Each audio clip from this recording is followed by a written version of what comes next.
Hello there, ladies and gentlemen, and welcome to another episode of CookieCast. Today on CookieCast, it's the Getting Over podcast. It's Getting Over 42, Part 1. That's right, we've got WrestleMania, and it's a 2-night event, so we've done 2 podcasts. Makes sense? Absolutely. So, this is Part 1. Tune in for Part 2. Find out what we've got for the second night of the event. But we should get cracking with the first night. Something you may notice, either listening or watching, we've got a promotion going.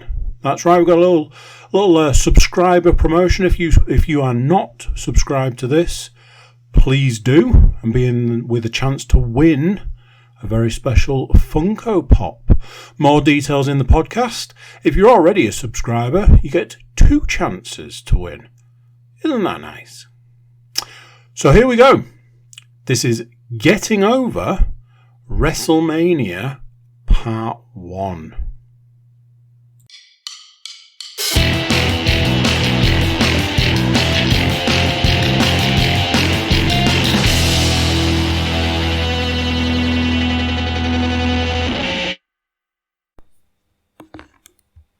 Recording in progress.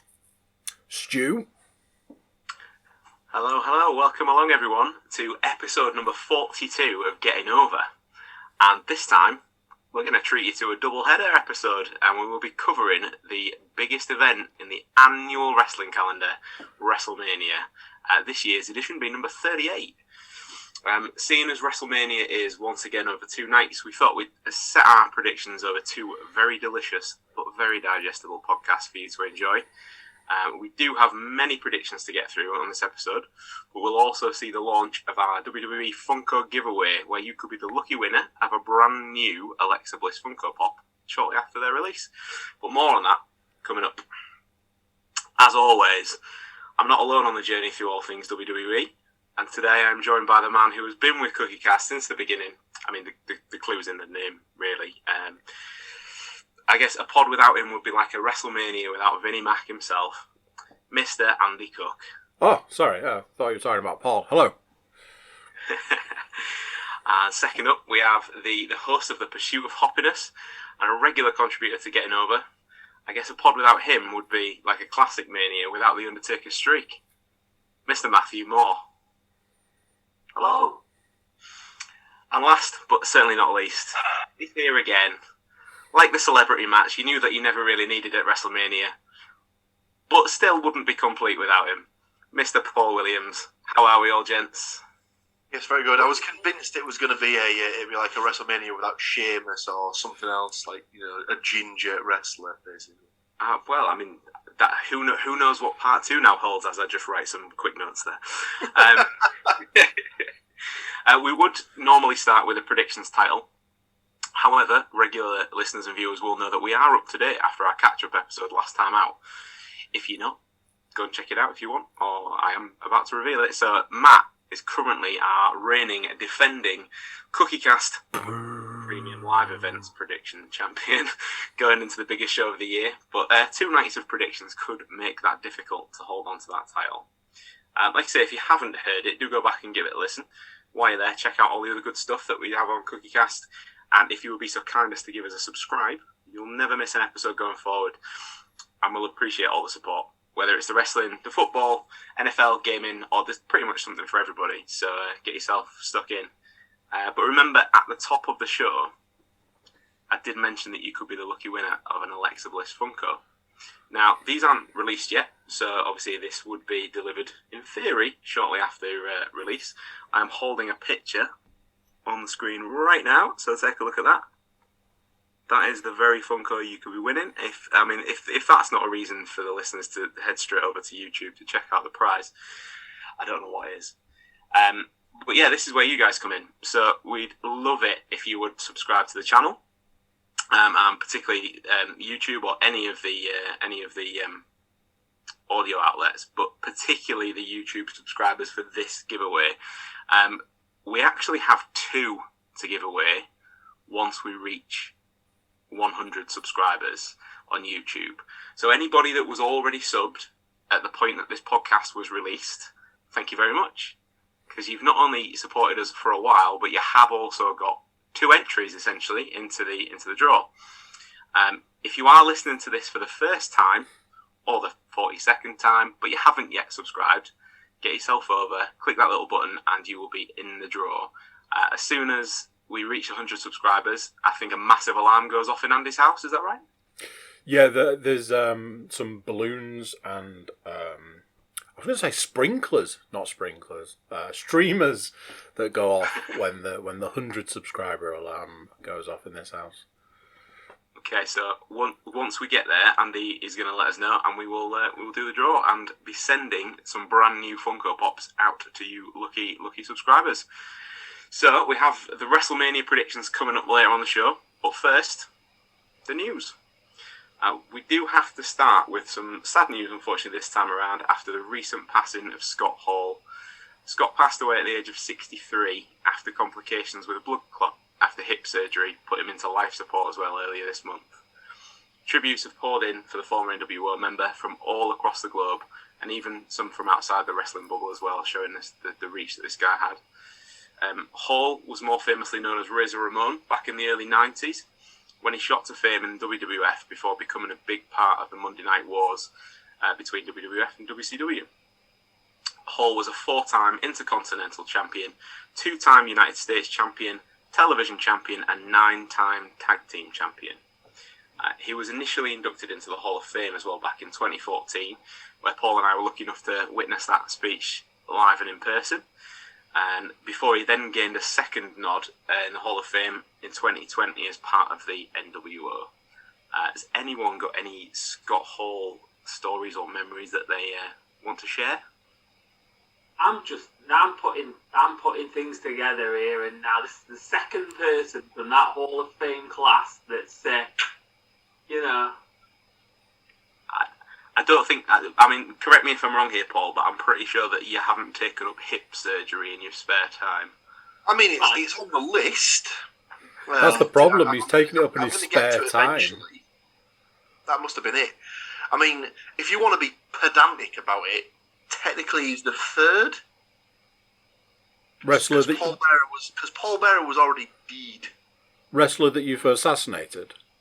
I mean, even earlier than. Is this a confession? Put it that way.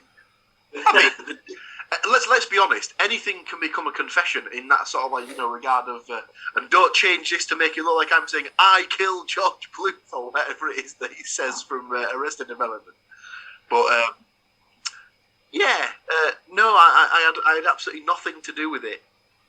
But I think like going back to the Scott Hall kind of thing, I think it was that for me, I didn't see that much of him in WWE like Razor Ramon, but more the kind of like when he'd gone to WCW as part of like NWO and all that kind of thing, the kind of the swagger and the attitude and I think when you kind of think Attitude Era and all that kind of thing, I think his attitude was the kind of imprint of it. I think, kind of when you like watch things like The Click and like the documentaries like that on WWE TV, you see the kind of the beginnings of the Attitude Era came from him. I would say. I think kind of when you see that kind of you see other people must have copied him to kind of do that kind of swagger and attitude and kind of thing to it.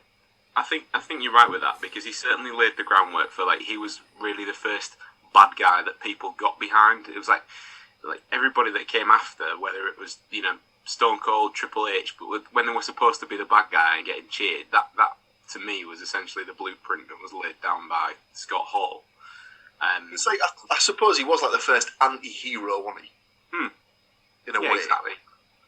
And like my own story of him was that me and Sarah got to meet him at For the Love of Wrestling back in 2019 now, so obviously that is sort of even more grateful now that we got the chance to go. But as Paul will know, I had a signed Kevin Nash figure in the NWO branding that carries its own story. But I had a Scott Hall figure in the same series that I wanted to get signed. The reason I keep looking away is because it's actually just next to me at the moment, but stuck on the wall. And as he was signing the figure, we explained to him that, I had a Nash once and I had the pair, and he said, if you're displaying these at home, I want you to make sure that mine is just displayed just ever so slightly higher than the Kevin Nash figure, because it'll be the first time in my career that I ever go over Kevin Nash, which I thought was brilliant, really nice guy. He had a bit of a reputation on the convention scene for not turning up and then being a bit of a,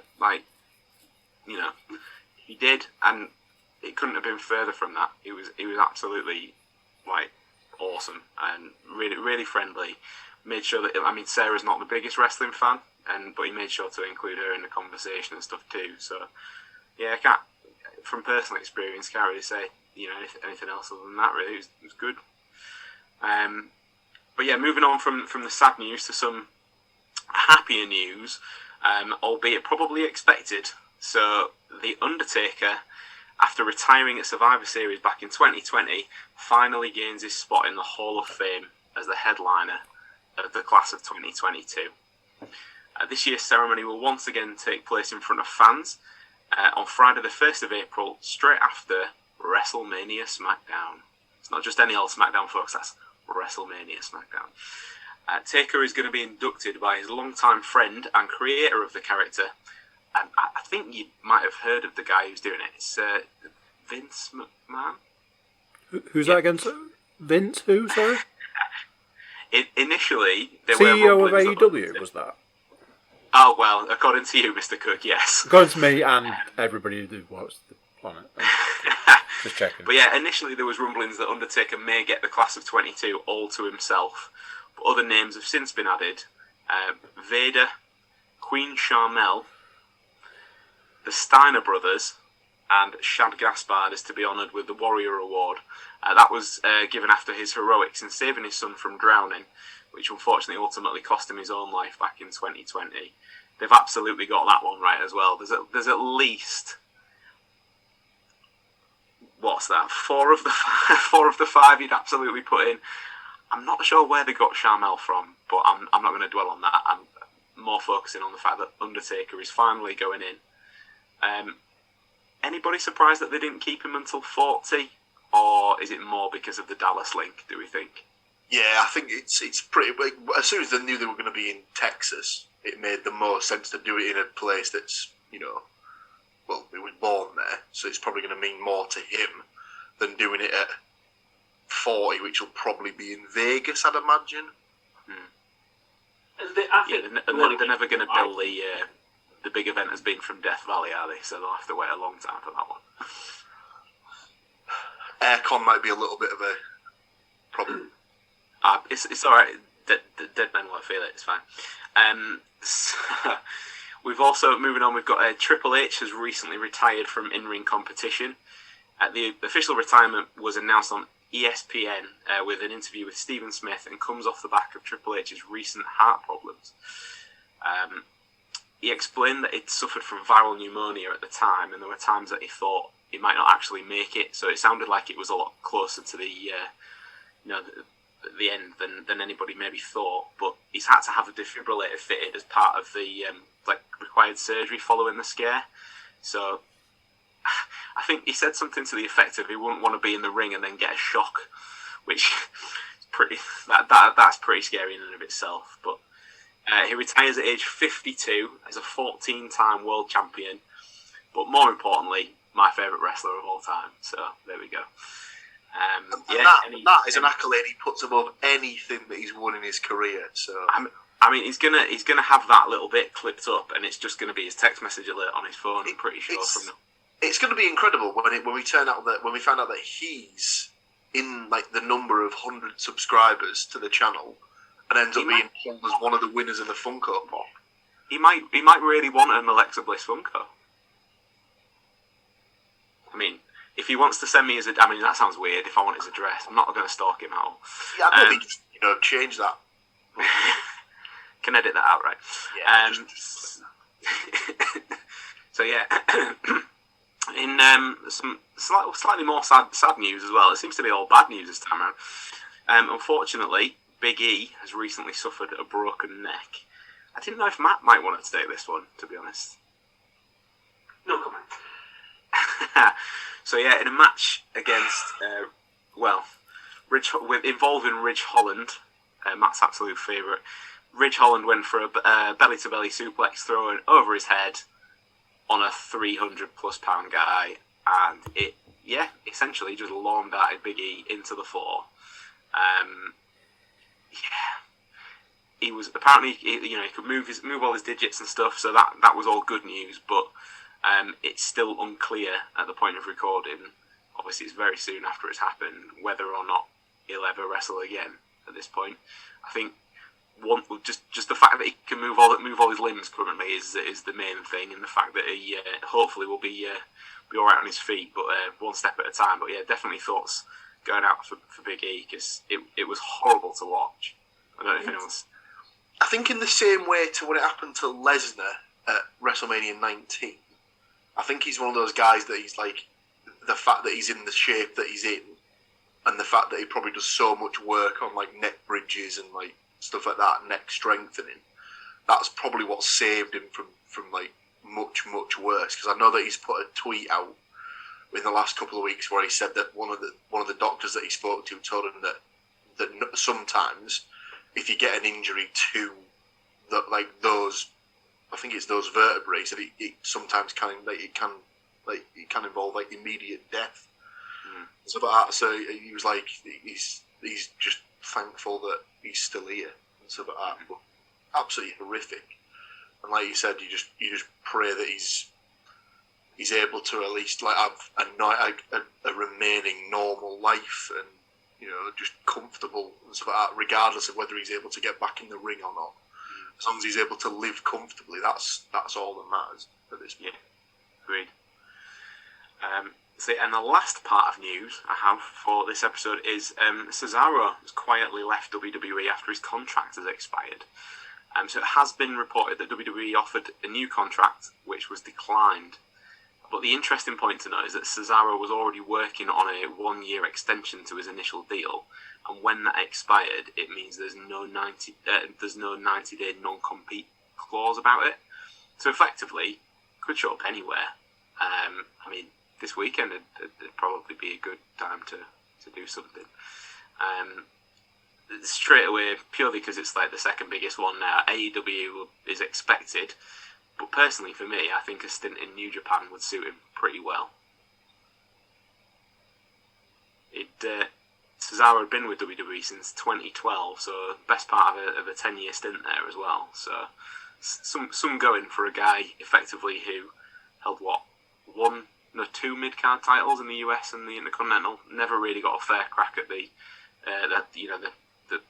main singles titles, but hell of a run, hell of a tag team worker, hell of a singles wrestler, and legitimately could be the backbone of any company he walks into. To me, if they do it right, I think he'll go down as one of that group, or that very select group where I don't think anyone sort of had like bad things to say about his in-ring style or anything like that. Like no one, certainly that I've ever spoken to, right? No one ever said, "Oh, well, he's not good at this or this or anything like that." He was like always looked perfectly sort of smooth on everything he did, and how they never used him to his full like sort of potential is a massive miss for me. But I think that's the piece. Agreed. So that is the news wrap up for this time, and we shall move on to the WrestleMania predictions. So night one, WrestleMania 38 does take place on the 2nd and 3rd of April at the AT&T Stadium in Arlington, Texas. It's not really Dallas, is it? Let's be fair. As always, the card information is correct at the time of recording and is taken from WWE.com. But the card is subject to change, as it has multiple times in the last 24 hours before recording, and that was an absolute delight to sort out, so thanks very much, WWE. Currently, there are now 8 matches scheduled, or 7 matches in a KO show, depending on your outlook, for night one. And they are as follows. So the aforementioned KO show with Kevin Owens and none other than a returning Stone Cold Steve Austin. New Day versus Sheamus and Ridge. Just watching Matt's face there as he drifts off into the excitement. Drew McIntyre versus Happy Corbin. the Mysterios versus The Miz and Logan Paul. Seth Rollins versus... nobody knows at this point. The SmackDown Tag Team titles are on the line as the Usos defend against Shinsuke Nakamura and Rick Boogs. The Raw Women's title, Becky Lynch versus Bianca Belair. And then the SmackDown Women's title, Charlotte Flair versus Ronda Rousey. So, back up to the top of that list we go. So, the KO show. For weeks and weeks, Kevin Owens and Seth Rollins have been trying to find a path to WrestleMania. And for a time, it looked like they could have been either defending or going for the Raw Tag Team titles. But they just kept falling short at every turn. And Kevin Owens decided that he needed a way to make it to Mania. And as such, just started slagging off Texas. Drawing the ire of one Mr. Stone Cold Steve Austin. When the challenge was eventually made, Austin accepted, but it's still a little unclear to me what the interaction will be. At first, it seemed to be a match. Certainly the way that Stone Cold accepted it, it definitely sounded like a match. And if it was, it would be Austin's first in 19 years. As the weeks have passed since, a KO show of sorts has now been touted. So, to kick off the predictions, we're going to go for a two-pointer. Will we see an official match? Is the first question. And if so, who wins? So who wants to take the first prediction on the WrestleMania pod? I'll have a crack at this then. Go on then. So I was thinking about this earlier today, actually, because I was actually watching Raw for the first time. WrestleMania Raw. Sorry, apologies. WrestleMania Raw. Sorry, I'd forgotten the differentiation on that. I think because at the moment it seems as though everyone's convinced it's going to be the main event of night one. How that's a thing, I've no idea. But I reckon that to avoid disappointment of having the fans that are there for night one see him and the fans that are there for night two not see him, I reckon they might have the confrontation on the KO show on the Saturday and the match is set for the Sunday.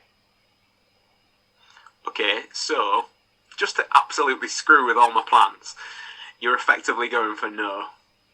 But there's no match for night one. No match for night one, but I think there will be a match in the entirety of the weekend. Okay. I think I was just thinking about it today. It's because if there's people that have got tickets to one of the 2 days. I mean, let's be honest. Most people just get tickets for both days. But if they've got tickets for one of the 2 days, they're going to be incredibly pissed off that they're not going to get to see Stone Cold. So what's the way you get around that? You have him appear both nights. Okay, so if there was to be a match on night one, let's just say there was, who's your winner? I wonder.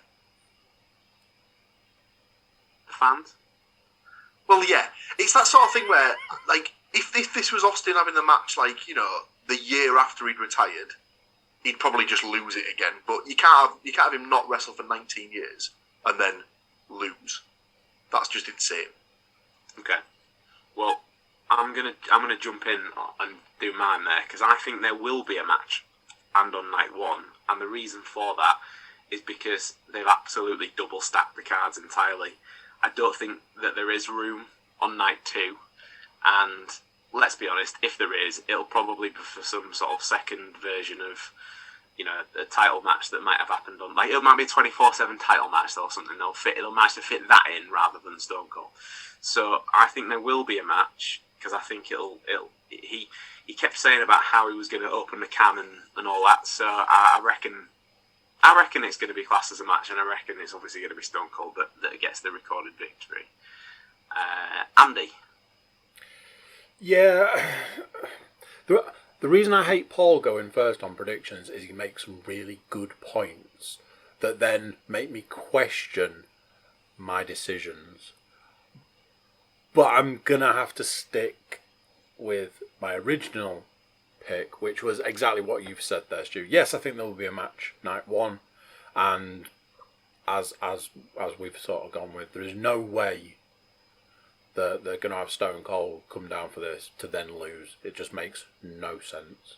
So, the big W for Stone Cold.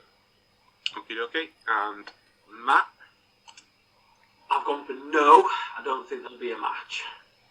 Okay. Do you want to still pick a potential winner, as Paul did? If there was one?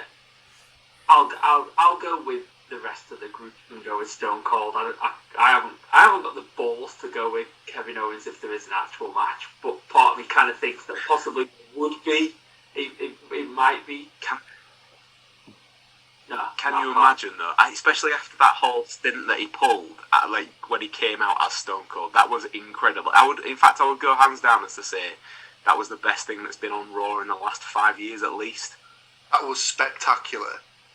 Just the pop from the crowd as the music hit, and the fact that he had the skull cap on and everything. So from a distance, people had no idea.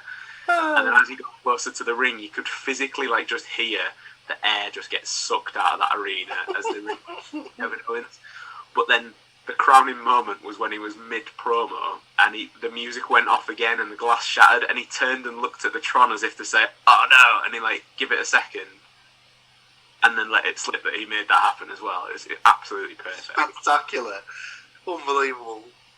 So, as we have finished predicting the first match, we are just going to take a very, very quick break. We will be back momentarily. You won't even notice it's happened. However, it does give you time to go and press the subscribe button if you fancy winning an Alexa Bliss Funko.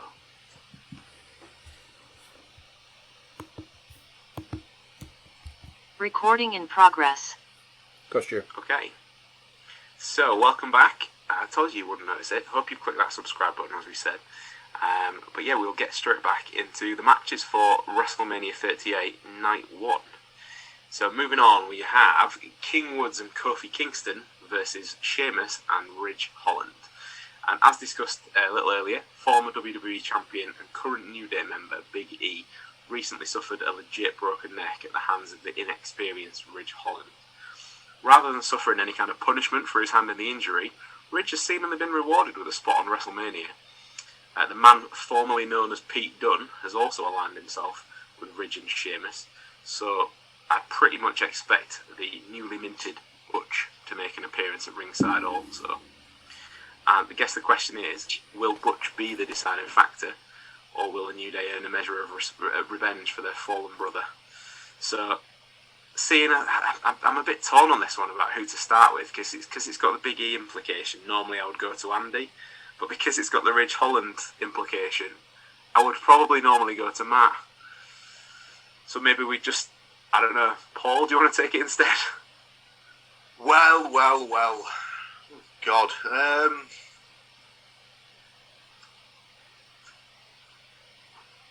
Yeah, give it to Sheamus. I mean, this is one of many matches where I think a lot of people just don't care. Unfortunately, which is annoying because it's got an English lad in it, but it's not his fault. He's shit. Oh no, wait a minute! It absolutely is his fault. He's shit. So it just seems as if he's been massively fast tracked through to the main roster without ever sort of proven himself in any of the areas he's been yet. Obviously, he didn't mean to, injure Big E. Obviously, it was a horrific accident of that, and you can't really sort of hold that against him as such. But I think I said at the time to you guys, why is he trying a move that he's probably not that sort of well versed in doing with a guy who's that big and that heavy? It's learn how to do your finishing move properly first, lad, and then we can talk about some overhead belly to belly suplexing. You don't really want to kill the sort of the momentum of the new guy, so I think it's going to be a Sheamus and Ridge win for me, please. Okie dokie, you are in the book. Matt, do you want to go next? Yeah, I think kind of picking up what Paul said. We've seen him several times, and in nearly breaking Tyson T-Bone's neck, trying to do an Alabama slam, pretty bad. I'd completely forgotten about the Johnny Gargano kind of thing that was horrendous. And then obviously, he managed to injure himself doing God knows what in NXT, and then next thing you know, he's on the main roster. And I think the thing that gets me is the fact that people are making excuses for him. He went into the move and Big E hadn't done this, that, and the other. We all understand that some of the moves, it's a two-person kind of thing. So, yeah, he realistically isn't going to be able to lift a 300-pound Big E. But obviously, the assistance comes from Big E creating the momentum to get himself over. But you've got to be ready to do it. And obviously, he's not got the wrestling knowledge to understand that Big E was ready to do that move. That's that. So, New Day to win. Okay.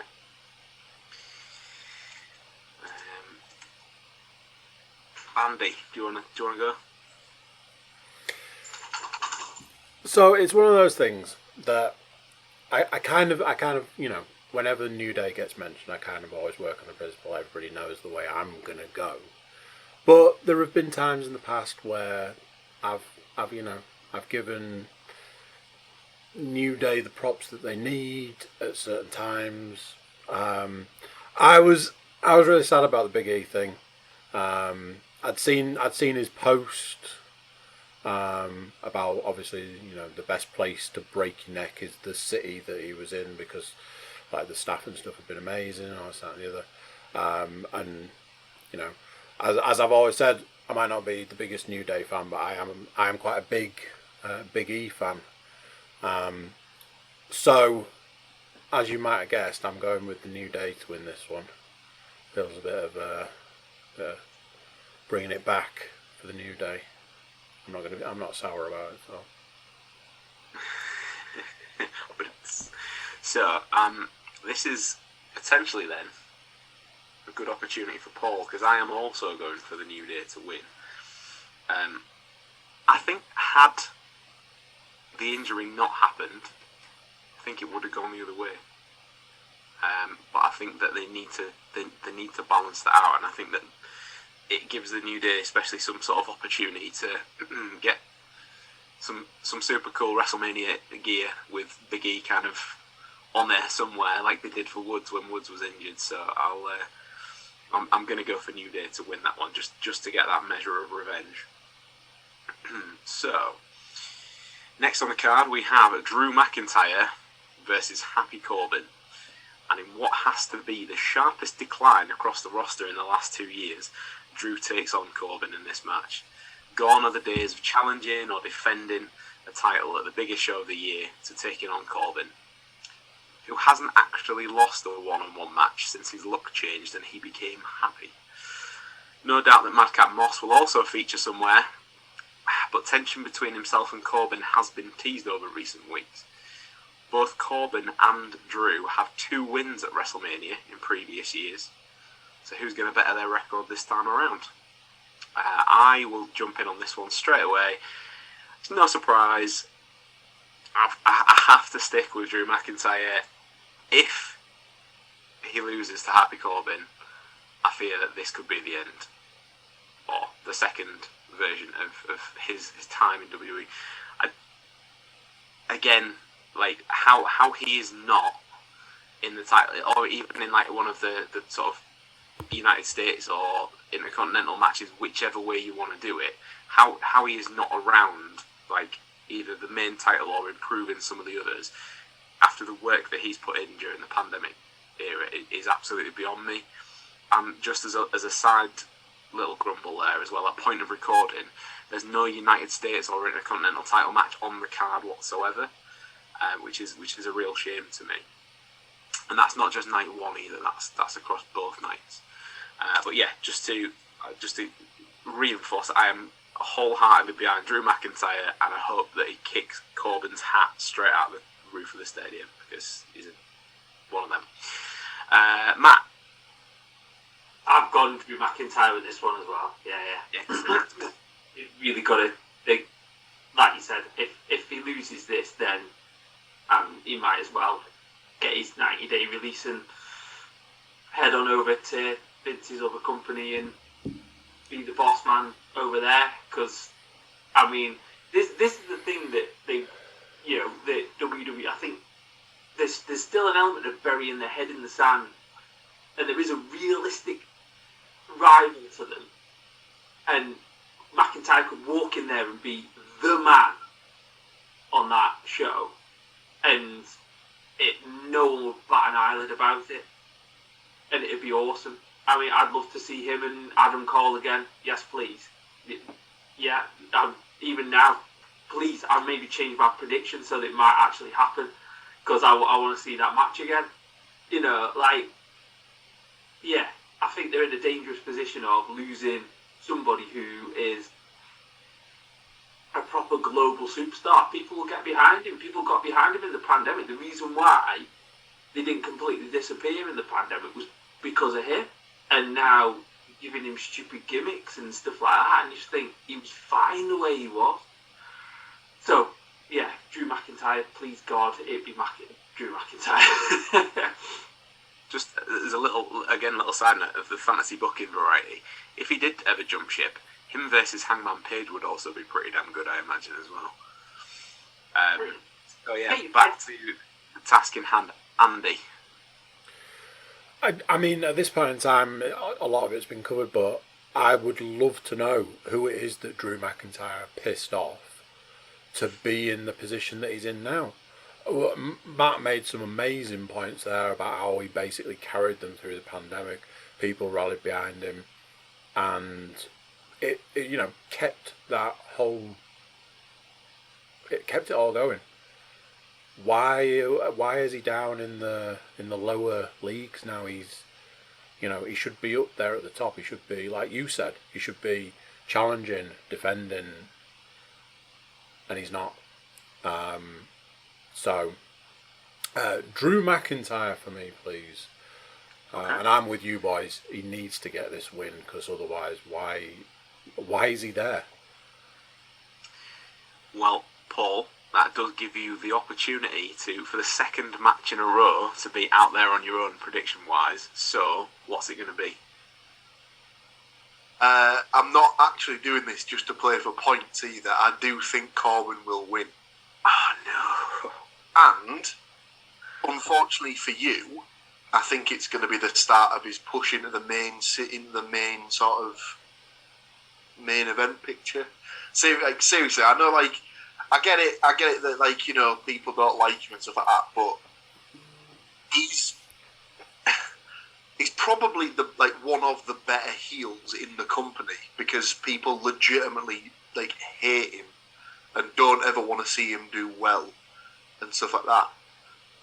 Plus, in the sort of the storyline they've had so far, Drew's gone over every single time in all of the previous encounters they've had, be it with he's referred to as Mosh Pit Jones on the Jim Cornette stuff. So I'm gonna call him Mosh Pit Jones, old madcap.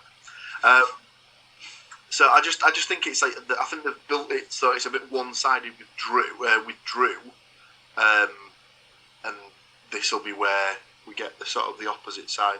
I imagine that there's potential that Corbin could get moved to Raw in the sort of the draft or the shake-up or whatever it is that they normally have after WrestleMania, and he could be the guy that ends up becoming the sort of the champion on Raw, maybe. I mean, we could fill a whole podcast on the things that I don't like about Corbin. The one thing he's got going for him is that his finisher looks awesome, but my problem with him is still also just that, in the sense of I'm a big believer in the fact that your finisher should be something that you can hit on anybody, because look at Rey Mysterio when he worked people like Big Show and Carly and stuff like that. If Rey Mysterio, his finishing move had been some sort of brain buster, Nah, never going to happen.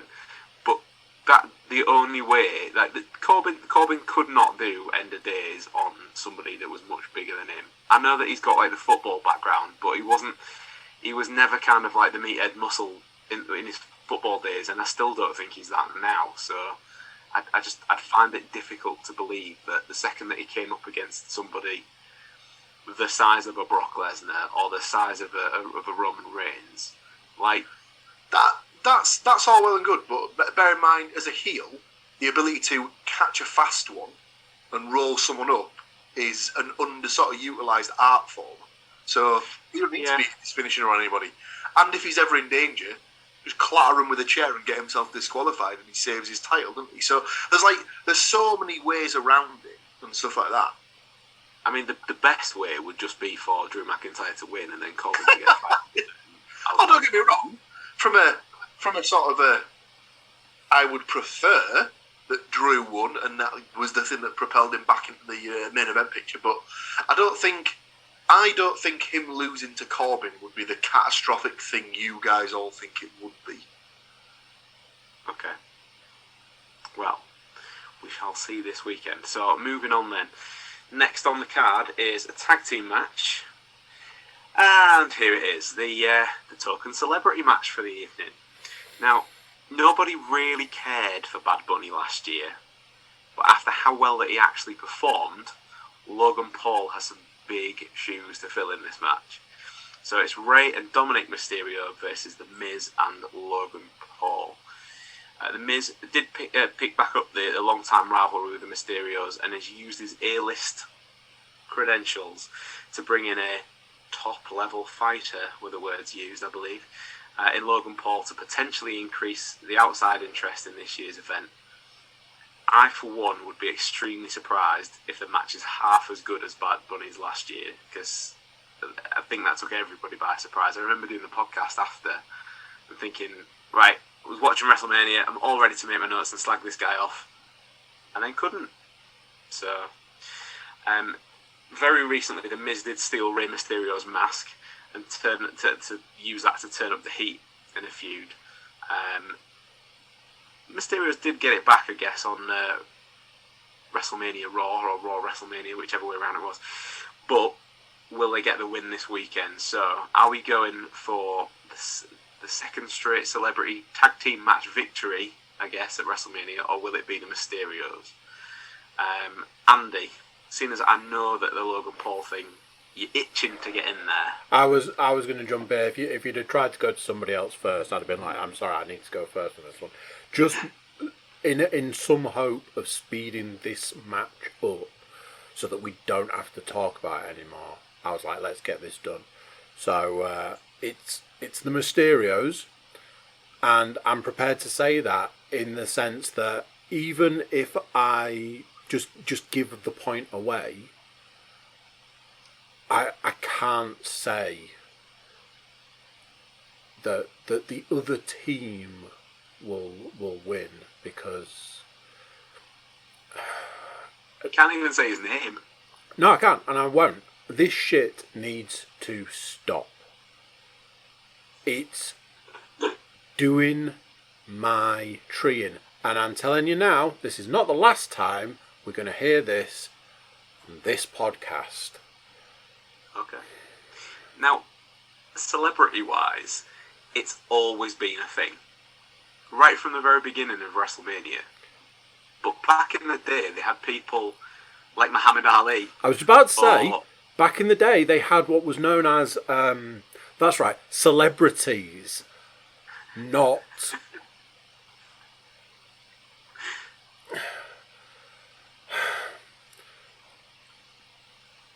it's the Mysterios for me, please. Okay, yeah, all right. And let's move on from there, because I am tired of this. I believe there was a conversation at the point this was announced off air where I was like, I saw a funny joke earlier. Somebody suggested that there was a particular person was going to be the Miz's partner at WrestleMania, and you guys were like, yeah, they announced it earlier. I was like, no, there was a joke earlier. And I'm like, no, it's not a joke. I was like, and I'm done. I am out. There's the There's my shorts. I'm done.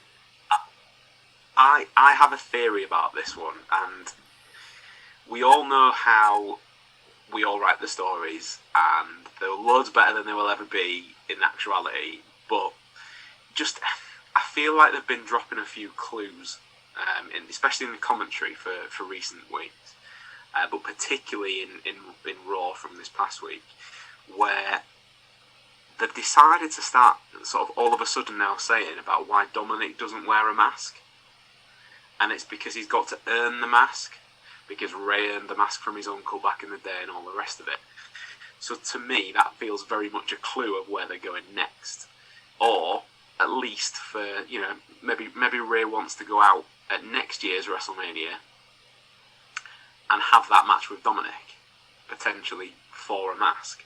So I think this potentially could be the start of all that. I do think that the Mysterios are going to win.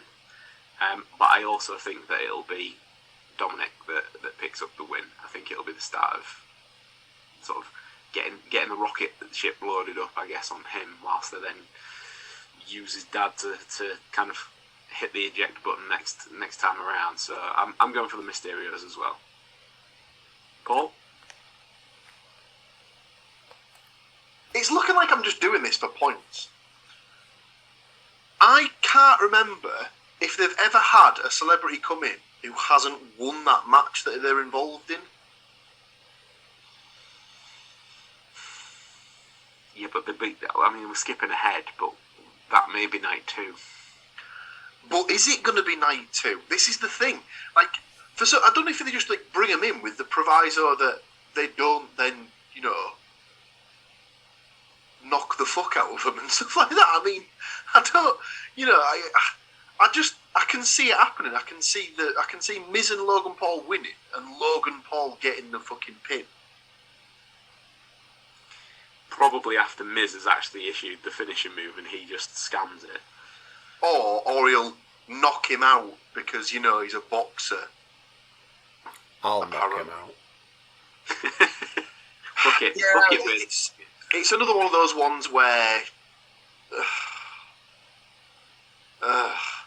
no one really wants to see it. He's not going to get a good reaction because people think he's a dick. So I don't know why they're doing it. And then there's Logan Paul. Well, yeah, that is the thing. It's one of those ones where it's just strange, really, really strange. They're clearly just doing it because they want to piggyback off his Instagram followers or his social media influence. And, just another reason just to sort of, if possible, watch the day after and skip. The Miz doesn't have the greatest WrestleMania record either, so. Up until 2014, he was undefeated. As he said, he put out a tweet the night before. He was like, "I can't believe it. The streak's over." And there was like Miz 5-1 or something like that. And it was like, "Oh, you slag." It was funny though. Great timing. You see, I quite like the Miz. If it was anybody else that he was teaming with, I'd be fine. But I'm not quite to Andy's level of hatred, purely because I don't really know who the guy is. I'll be honest, but yeah. Okay, well, Paul is in the book as playing for points again. So, Matt. I genuinely can't believe we spent so much time talking about this match. I'm thinking the Mysterios, and I'm checking the dictionary what fighter means because it's definitely taken a different meaning to what I thought fighter meant because I have a different word for that guy. It's not fighting. And also, just a little kind of tidbit. Rey Mysterio will be the tallest person that either of those people have fought in a ring anyway. So it's about the right height for the kind of people that they fight. So there we go. Done. Okay, so Paul, this could potentially either go very well or very badly for you, whichever way around it ends up. It's man, I don't think we've had anything like that before. Anyway, moving on. I'd say swiftly, but like Matt said, we did spend quite a lot of time on that one. So the next match I have listed is Seth freaking Rollins versus a mystery opponent. So as we mentioned a little bit earlier on, Seth Rollins has struggled to find his road to WrestleMania. That wasn't until the Monday right before the big event. And it turns out all he had to do was just ask Vince McMahon. And then pretend to use his desk like a surfboard, it was quite a funny little segment that I did quite enjoy it. His suit game is something else as well these days. Just unreal. But yeah, apparently his WrestleMania opponent will be revealed to him on the night when Rollins is already in the ring. So, Cody Rhodes then, yeah? Yeah, me please. It almost has to be, but because it almost has to be, it almost certainly won't be, because this is WWE we're talking about. Well, to that end, I preempted that, and again, for the second time on this card, we are going for the 2-pointer. So, I want to know who is going to be the mystery opponent, and secondly, who is going to win. So, if you don't get the mystery opponent correct, then you can still just pick Seth's opponent effectively to be the winner. Still get a point that way. So, I've obviously already dived straight in. I definitely see Paul's point. It is a very WWE thing. I've even seen online touted that it could be Undertaker. I was just thinking that there. Absolutely not. Do you know what? Ridiculously, I think if it's anyone, I could see Cena just turning up out of the blue.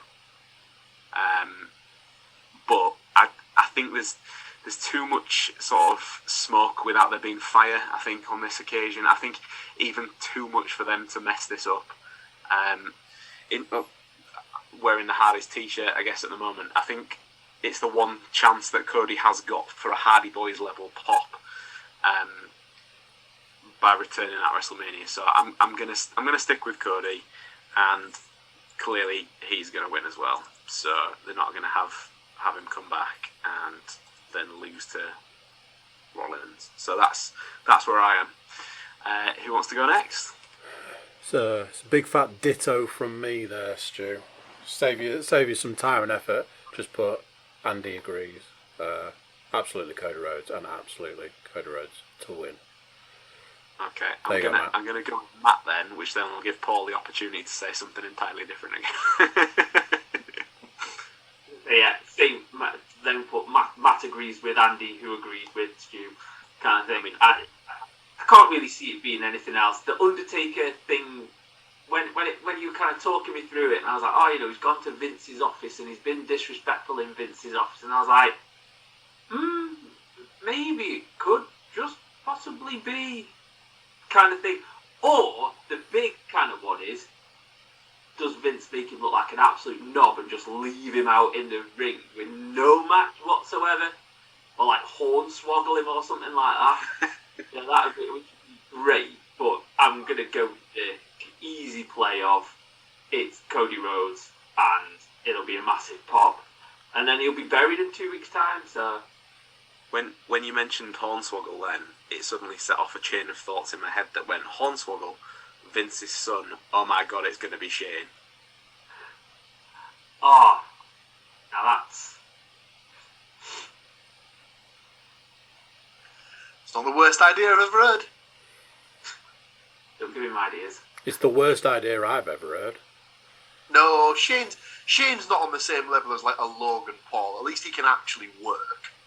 Big Paul. Right. So, It's not going to be Jake fucking Paul, is it? Come on. I know, We're not going to get both. It wasn't a buy one get one free special. It might as fucking well be. The Paul brothers. Surprise me. just if that happens, you realise that next time we do any kind of podcast, there'll just be a massive crack on Andy's like visual because just picked the camera and just smashed it to bits in rage. Oh, right then. So,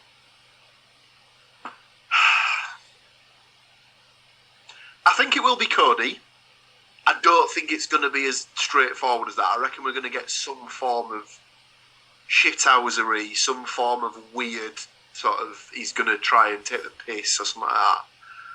So, obviously, when it came out that he was giving Pat McAfee a match, all the rumours were doing the rounds that it was going to be against Vince. I reckon there's a chance that you get Vince coming out and saying, "Oh, your opponent is," and then his music just plays, but then Cody just appears behind him or something like that, and then gets like a quick win or something like that, and then that starts some whole sort of nonsense where like Vince is going against Seth. I don't know. I've not really thought it through in my head, but I don't think it'll be as like sort of straightforward as he just plays the music, he's out, he wins, everyone just like loses their shit and stuff like that.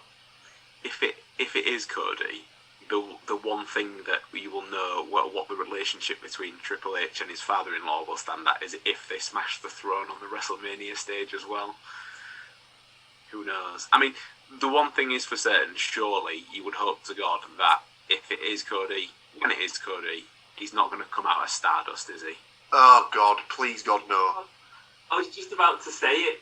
Is it Cody Rhodes, or do we put Stardust down just in case? Could you imagine? I mean, he'd have a lot more face paint to apply to his neck area this time since the last time he was that character. So yeah. Right, moving on then. The SmackDown Tag Team Championships. I think the SmackDown tag scene has been notoriously light for some time now. And the Usos will have dominated what little competition they actually have had for over 250 days by the time WrestleMania rolls around. The tag titles have effectively just become pawns in the whole story of the chess match of the Universal title, with Roman Reigns obviously been holding on to that one. So enter the latest challengers, Shinsuke Nakamura and Rick Boogs. The current odd couple, I think, of WWE's tag team scene. But there's no denying that they do work pretty well.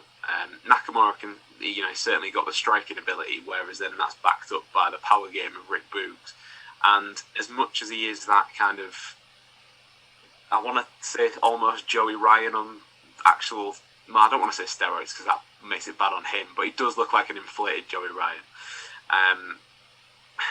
Who knows? Maybe this will be the start of a bad weekend for Roman Reigns, with the tag titles changing hands, but they could also just stay with the bloodline and kind of keep that whole thing going again. So who's going to win? Are the titles going to change hands, or are they going to stay where they are? And I'll go to Andy this time.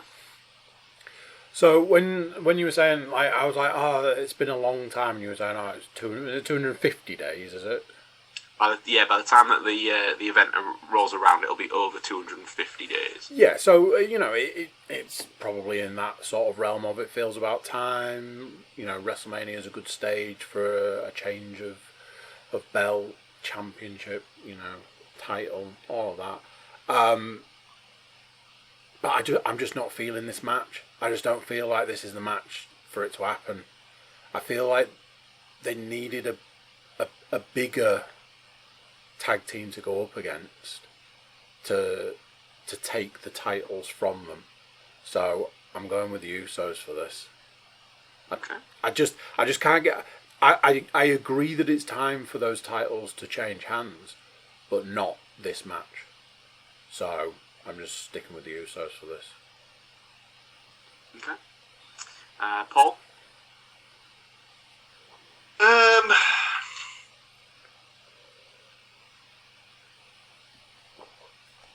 Fuck it, yeah, let's go for the title change. It's another way for him to keep Nakamura happy, I suppose. As there will now be known on the predictions book, Nakaboogs has just been written down. So yeah, there's that. Matt? I've gone Usos. Ooh. Usos. Well, this time, Paul, you are not on your own, because I am also going for Nakamura and Rick Boogs. And that is purely because I think they'll use it to sow a bit of doubt for night 2. And that's again the prime reason. Like I said in the bit before, them tag titles at the moment to me are absolutely worthless. They're purely there to enhance the Universal title story. After the weekend, that'll obviously be the one and only title in WWE and at the top level in the men's division. But I just think they'll use it just for that purpose. So Nakamura and Rick Boogs is for me. I think at this point, we'll maybe just take a little break again, and we will be right back, and we shall get into predicting the 2 women's title matches we have to go.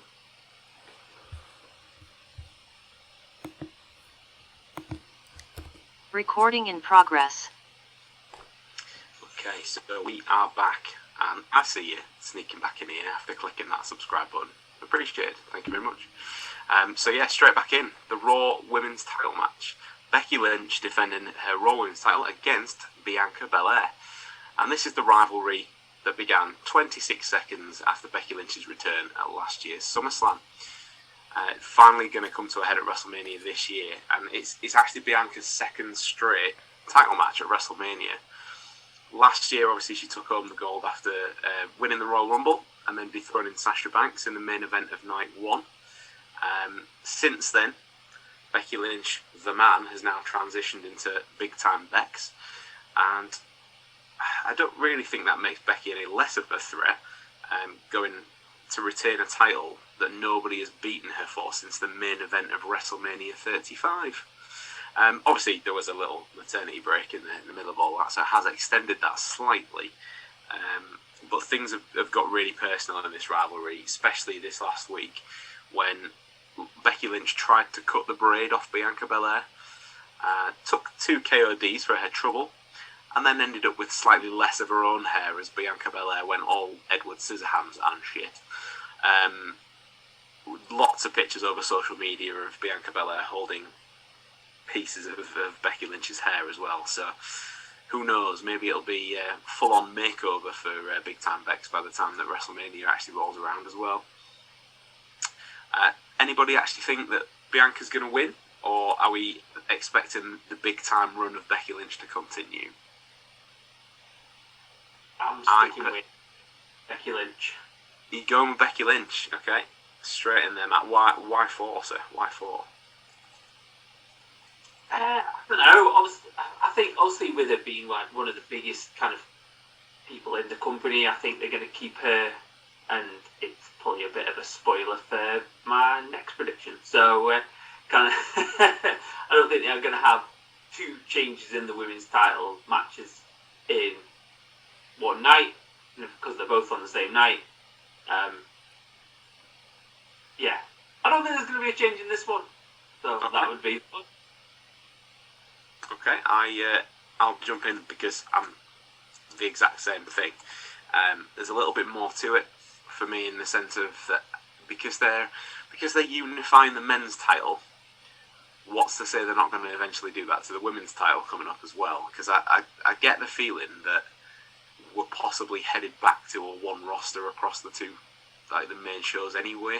The way things are at the moment, the rate that they've been thinning folk out over the last 2 years, it makes a lot of sense to me. So I would expect Becky Lynch to retain here, and then will they do it as quick as SummerSlam maybe? Will they string it out till next year's WrestleMania? Who knows? But one of the big shows, I think there will be a women's unification match too. So yeah, Becky Lynch for me. Paul? I was gonna say Bianca Belair, but you've sort of swayed me round to your point there. And I hadn't really thought about it, but it would be surprising if they changed both women's titles on the same night. But they've done it before. Obviously, they had both women's titles change hands at last year's WrestleMania, so it's not unprecedented that they would do it again.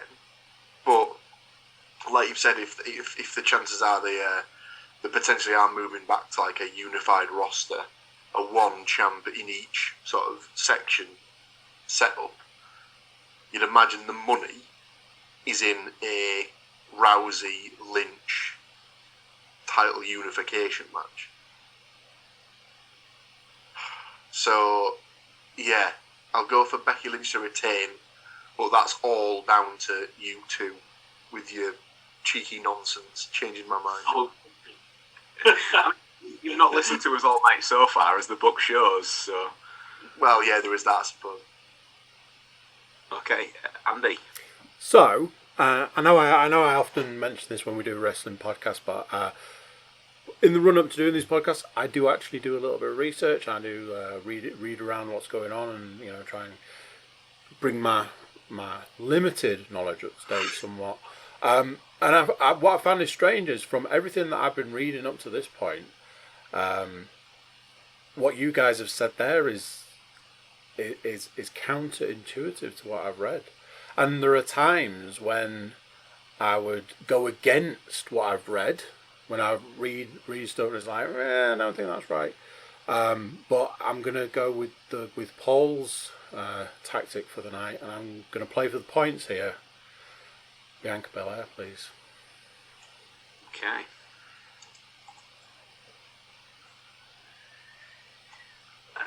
On the note of Belair, a special shout out to the guy who was holding the sign at Monday Night Raw that said Will Smith works stiff. Enjoyed that very much. Awesome. So yeah, the final match then I have on the card for night one is the SmackDown Women's title. So Charlotte Flair as champion defending against the Royal Rumble winner Ronda Rousey.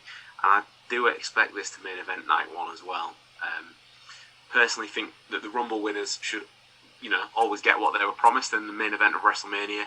The fact that it's on 2 nights now, it makes sense for them to have the men main event one night and the women main event another. So I'm all good with that, even if the winner is a potential part-timer. We shall see. So yeah, it's the second throwback to the WrestleMania 35 on this card, as 2 out of the 3 main eventers are back to face each other once again. Flair is out to prove that her legacy is bigger than that of her challenger. I said legacy is bigger than that of her challenger, whilst Ronda claims she's been breaking arms since she was 14 years old, and Charlotte will become just another number. Will we see that new SmackDown Women's Champion? Or is Ronda here for a short time, but not necessarily a good time? I think we've pretty much done some of these predictions already, so this one might not be the longest round of predictions we've ever had on the podcast. So we'll do it reverse order then, shall we? Andy? It's Ronda Rousey for me, please. Okie dokie. Paul? Yeah, I think Rousey will win. What I will say though is it's never been more obvious that someone needs a mouthpiece than that promo she tried to cut on Friday was, because that was awful. Correct. She, in the ring, she's great. Obviously, she's believable because, well, why the fuck wouldn't she be? She's literally, used to punch people in the face for a living. But oh my god, I don't even necessarily think it's something they can teach her, because since she's been there, her promos have just got worse. So it's obvious that I don't know what it is that about her and the need to turn her heel, because she's getting more and more boos. It's unbelievable how against her people are. It's that sort of thing where she might be in that Roman Reigns sort of bracket where she kind of needs to turn heel to become more comfortable in her position and where she is and stuff like that. Because why does she want people to like her? She could literally kick anyone's ass, probably including half the men on the roster. So why does she want to be a good person and stuff like that? But yeah, I think she'll win. The fact of the matter is, when she's away from the ring, she's a perfectly good heel that cuts a perfectly good heel promo, because she tells the truth exactly about what she thinks about wrestling. And then she comes into the WWE and they go, no. She's a face. And we're like, no mate, we read what she said. We heard all the shit she talked about it. And now she's come back because she needs to save the baby that she's just had. And and you want us to believe that she loves wrestling and wants to be here and is a face. No, she's not. But she's going to win. So, there you go. Okay, so I've got Matt down for that as well. And just to back up what Paul was saying, I think my particular favourite part was when she was clearly supposed to say SmackDown Women's Champion, and she went Women's SmackDown Champion. Just why do we even say Women's anyway? Just a SmackDown Champion is like, all right, just because you got it wrong. Ray just in the background going, hello. So yeah, that's fine.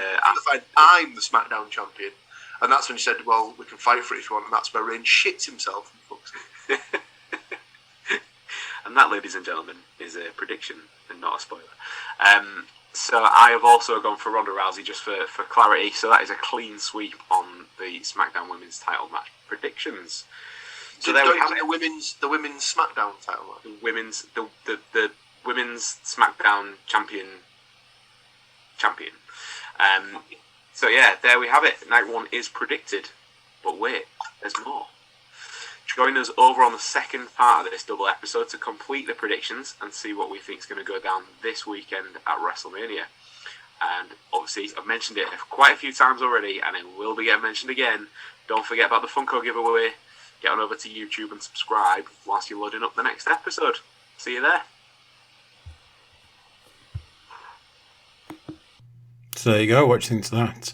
First part done, first night done, first round of predictions done. Do tune in for part 2, find out what we think is going to happen in the second night. Don't forget, we've got the Funko Pop competition, subscriber drive, however you want to look at it. Do click subscribe to be in with a chance to win. You can also check out our website, thecookiecast.com, check out our social media feeds and our email function if you want to get in with a chance to win on the predictions. That's it for this one. Tune in for part 2, and until next time, I'll see you then.